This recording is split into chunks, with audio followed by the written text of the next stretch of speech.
friends, and welcome back to another episode of Last Minute Laura. My name is Laura, and today I'm going to try some different natural dye creation techniques. So I usually do a simmering method where I simmer my dye stuff for half an hour, 2 hours, 4 hours, whatever, until the color all leaches out into the water, and then I strain everything out and I dye my yarn or fabric in there. What I'm gonna do today is something a little different. I'm gonna try doing it with no heat. So, for the dye, I'm going to be using some black walnuts. These are so pigmented, so I feel like there's a really positive chance that I'll be able to get some good color. My plan basically is to take these very large containers and then to cut up my black walnuts, add them to the containers, and just cover them with water and let them sit in a sunny window for a couple of days, see what happens. So, step one, I'm gonna get some gloves on. If you wanna see what happens with black walnuts if you do the simmering method, I'll link that video down below because I did already do that. It makes such a beautiful color, so I wonder if no heat will still yield a really dark, bright, vibrant color. The reason you want to wear gloves when you're handling these walnuts is the outer skin, the part that we're going to get all of that color from, it has a really weird, astringent, sort of rotten citrus smell to it, and it gets stuck on your hands and soap isn't going to get it off. Also, when you handle them, they stain your hands dark orange to dark brown, and that just takes some serious time to get rid of as well. So I do recommend if you're going to be collecting, foraging for, harvesting, whatever, walnuts, wear gloves. So let's get started. First things first, I'm gonna chop all of these walnuts and add them to the glass jars.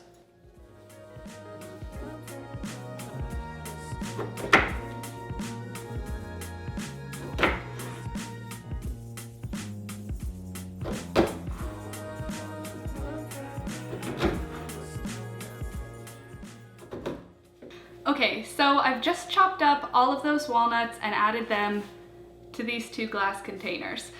Now I'm going to cover them with water and I'm just going to sit them out on the counter.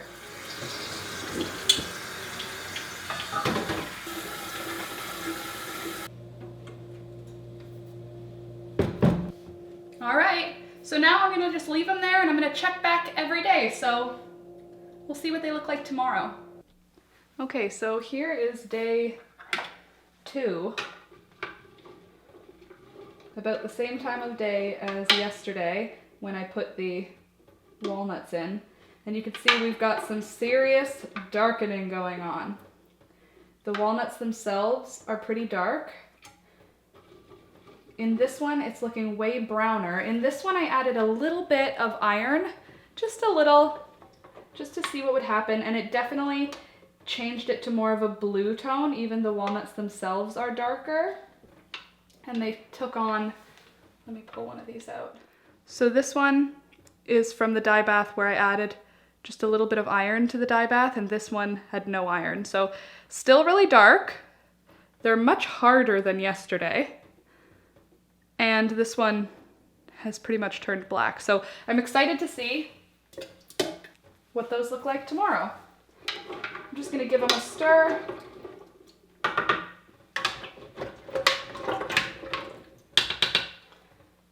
And then I'm gonna sit them back on the shelf, out of the way, and we'll check on them tomorrow. Okie dokie. I'm feeling pumped this morning. I'm not gonna lie, I didn't film yesterday. I didn't film the update of the walnut soaking magic that we've got here. So it's been, today will be day 4, I believe.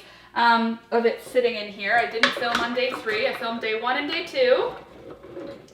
But this is getting seriously dark, which is pretty cool. It's also making some bubbles, which is interesting.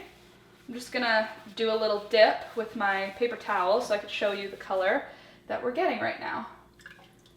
Really dark. Dark, sort of murky green. So there's color number 1. And then let me get another one.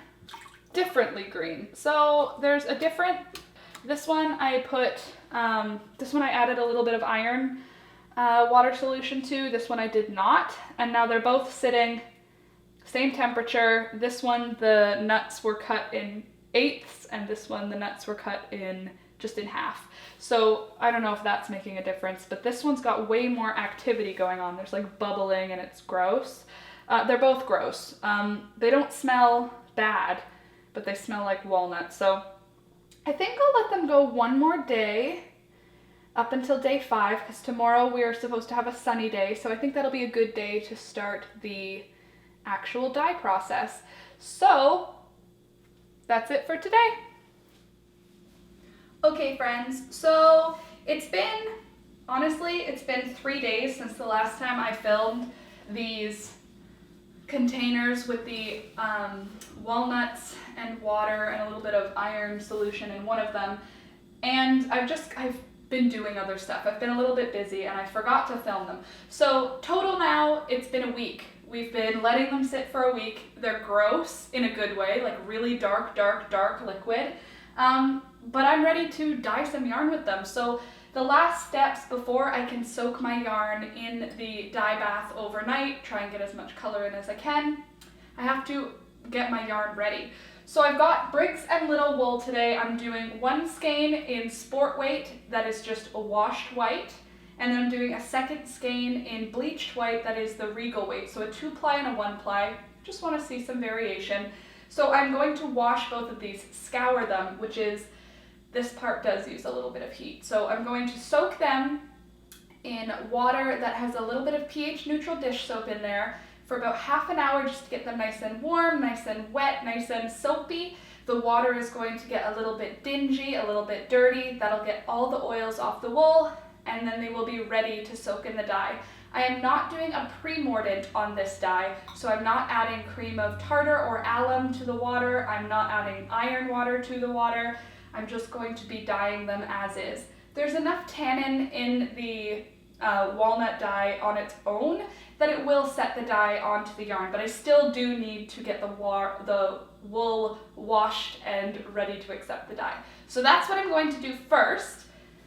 And while I am waiting for that wool to get ready to be dyed, I am going to pour out the liquid to separate the liquid from the solid pieces of walnut that are still there, and get them ready to have the yarn poured into it. So let me get that set up, sort of ready. I'm going to do 2 separate dye baths because one of them does have some iron water solution in the actual walnut bath and the other doesn't. So I want to see if there's any color difference on the yarn. Okay, so one thing I can tell right off the bat is that the dye bath that contains the iron water solution is way darker black. The one that is just walnuts and water has a greenish sort of swampy hue to it. I'll bring you in so that you can have a look. Okay, so this one here is just the walnuts mixed with water. It's super dark, very swampy. This one has the iron solution as well in there. Oh my gosh, is that ever dark? Totally opaque this time, but this one is like black, like blue black. Look how opaque those are. So this one has a bit more of a muddy brownish green color to it, and this one definitely has a little bit more of a blue-black tinge to it. So we'll see what that ends up looking like once we get the yarn in it. And the yarn will just sit there in that pot until it looks done. Okay, this has been sitting in here for half an hour on like a low-medium heat. Not boiled, not simmered or anything like that. I'm gonna take it out, rinse out the soapy water now, and then I'm gonna put it into the dye bath.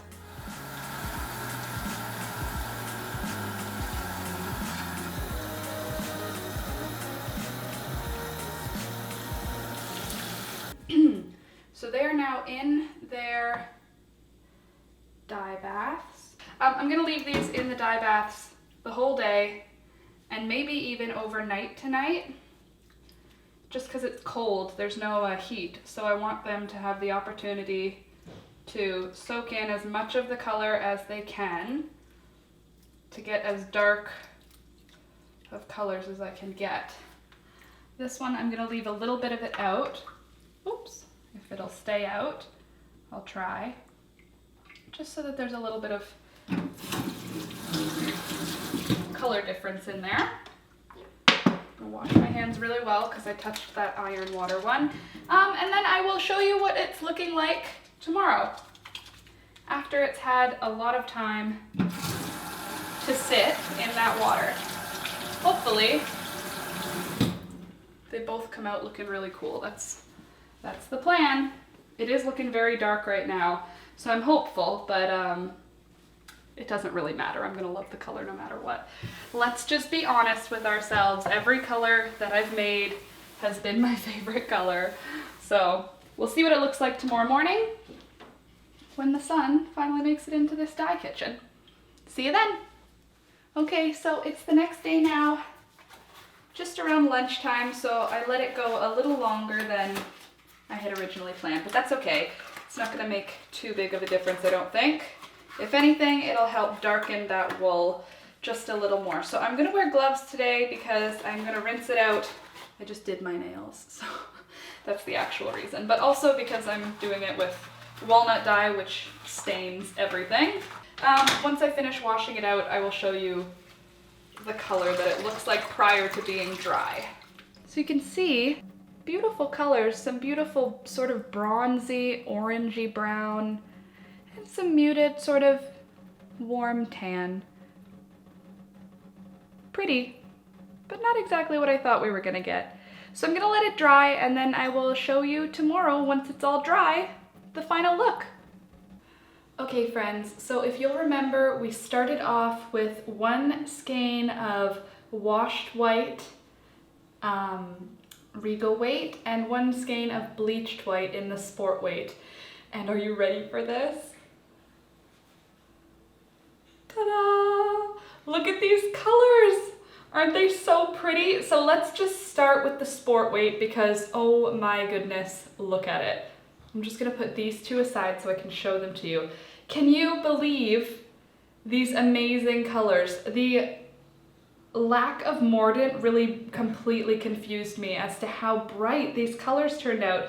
It's like a beautiful, vibrant, warm orange. Alex was saying that he thinks it looks like the colors of a fox, and he's totally right. It's like a warm red, orangey. It's very natural looking, like very much like a fur or like some kind of animal. Oh, I just love it. And the areas that were seated in that cup, they still picked up some color just from the osmosis of the dye. So you can see it's got a bit of a nut brown there, and there's even some nice soft cream.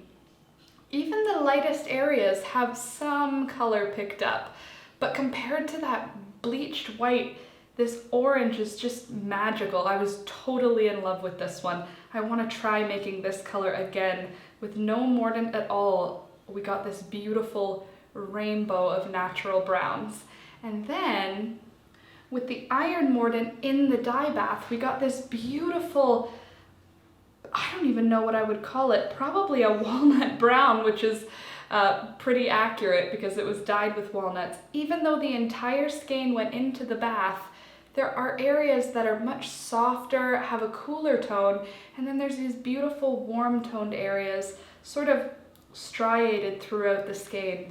A beautiful color, and when you look at it next to that washed white, you can see all of the color that we got from those walnuts. What's crazy is that these two were both made from the exact same ingredients. The difference being this one I added iron into the dye bath and this one I did not. So this is with no heat on the dye material at all. The walnuts just soaked in water for a week to get these beautiful colors. I did have to heat the wool in order to pre-mordant it and to wash it out, but wow, I am totally in love with these colors. What do you think? Do you like them? If there's something here that you see that you just can't live without, check out www.lastminutelaura.ca. That's my website, and all of the yarns that I dye in these videos, all of the yarns that are in my tutorials, they go up for sale there on my website at www.lastminutelaura.ca. So definitely check it out. And hey, if you're new here, don't forget to hit the subscribe button. And don't forget to hit the like button to let me know that you love these colors as much as I do. Which one do you like better? The one where I used no mordant at all, or the one where I added just a little bit of iron water solution to the dye bath? Let me know. Anyways, friends, that's all I've got for you today. I hope you'll join me tomorrow for some more natural dye, handmade video content, because I put new videos out every single day. See you tomorrow. Bye.